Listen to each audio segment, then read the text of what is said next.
don't ever want it to go below the line. Okay, what you should do that, it's okay for the hands to go out a little, but if you are tilted over enough and your shoulder goes down, that'll help. So that's why when you start out, you should go back and forth this way, and then when you draw the line through the shaft and the parallel one through your shoulders, if you see that your shoulders are tilting that way, that's fine. If you're up here and coming up, then that's no good.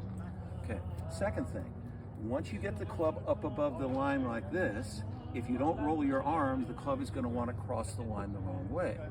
So what you got to do once you're under here and the club is pointed down is you got to take the entire barrel of this forearm and you got to roll it. It's a 90-degree roll. It's a lot.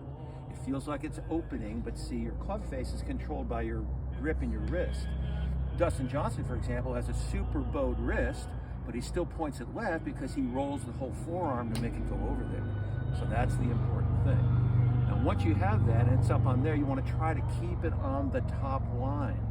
Try to send the club out along the top line, and that feels like it's coming from the outside, but now you're going to drop the hands in to be able to make it come down here and come out a little bit. But that feel that it doesn't come down and go under here is what we're trying to do there.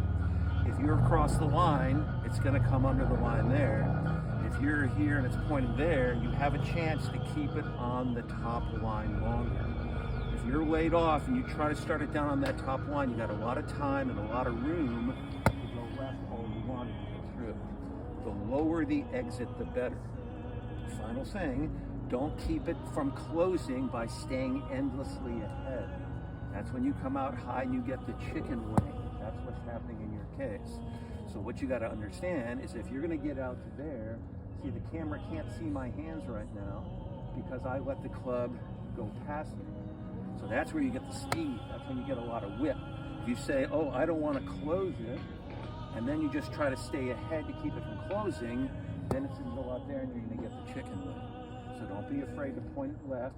Make sure the camera doesn't see your hands. See, I'm looking at that tree over there to the left, down and back to there, down and back to there. And then when you try one, if you go up, roll it behind you and start it down on the top line, you can actually go back to that same place where you go through the fin. If you feel like the club face and the back of your left hand are pointing down and the club ends up right on your foot, that's when you're really good.